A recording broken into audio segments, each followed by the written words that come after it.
Assalamualaikum warahmatullahi wabarakatuh.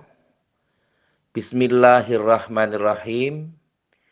Ketika kita berbicara tentang iman kepada Allah, maka tentu saja harus diimbangi pengetahuan tentang tauhid. Bagaimana Allah sebagai sababil wujud atau asbabil wujud.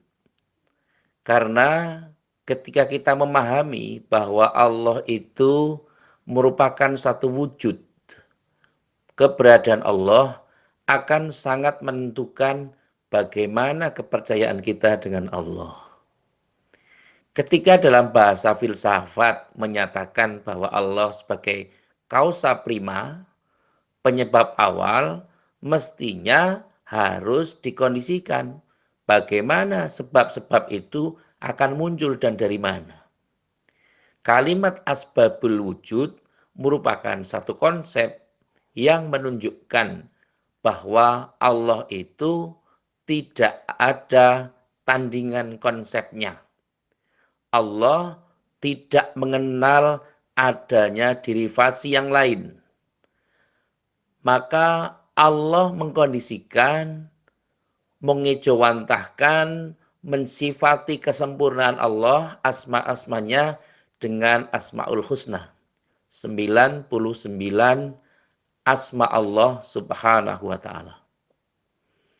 Ketika kita bertauhid, maka sebenarnya pertama meyakini Allah, baru kemudian kita bisa mempercayai Allah.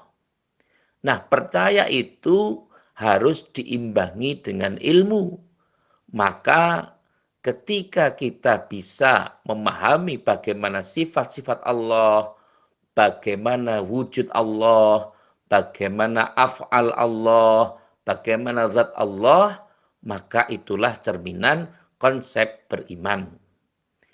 Kalau beriman, maka konsep awalnya adalah bagaimana kita bisa menghargai dan menyatakan fa'lam annahu la ilaha illallah.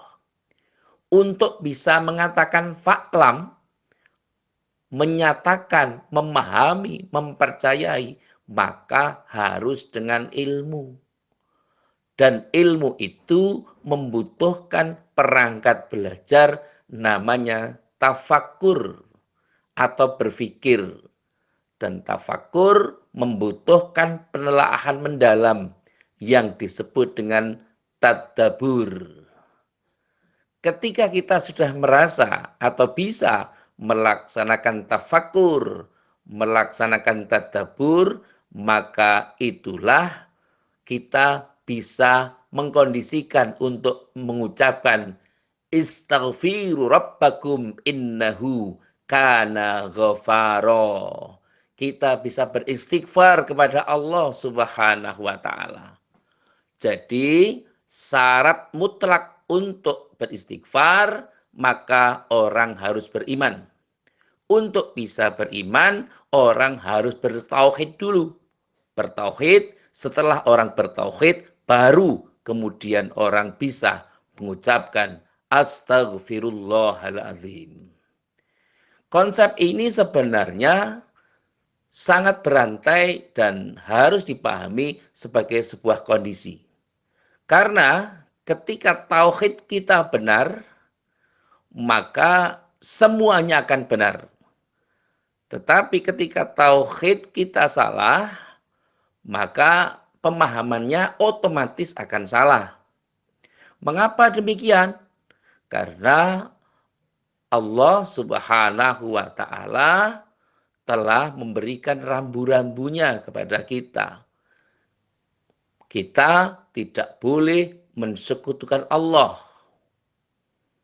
Wa qadha rabbuka alla ta'budu illa iyyahu wa bil walidaini ihsana.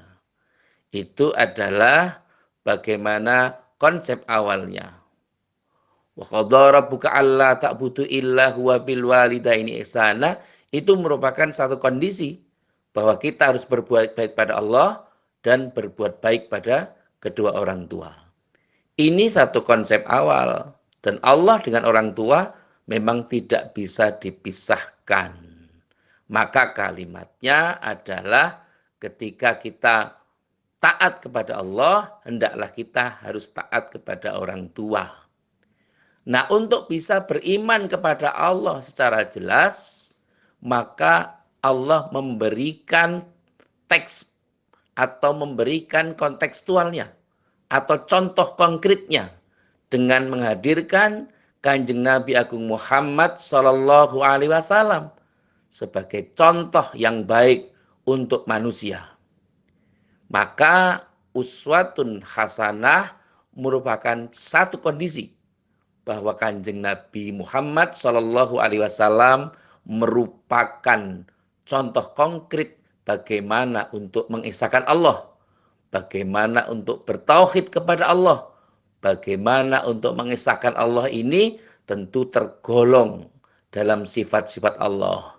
Wujud, qidam, baqa, mukhalafatul hawadits, qiyamuhu binafsihi, dan seterusnya.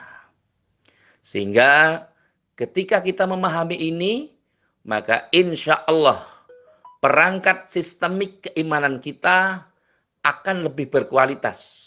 Dan kita akan meyakini la maqsuda illallah.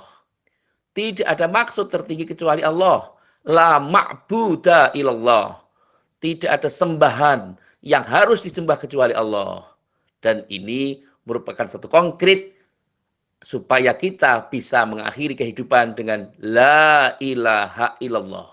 Karena Allah berjanji, man akhiru kalamihi la ilaha illallah dakhalal jannah. Siapa yang bisa mengakhiri hidup dengan mengucapkan la ilaha illallah, maka surgalah tempatnya. Semoga kita termasuk golongan yang beruntung. Terima kasih kepada semua pihak yang telah membantu terselenggaranya acara ini. Semoga acara ini bisa bermanfaat untuk semua pihak. Dan sekali lagi terima kasih atas segala perhatian. Dan mohon maaf atas segala kekurangan. Saya akhiri. Fahuwa muwafiq ila awami thoriq. Wassalamualaikum warahmatullahi wabarakatuh.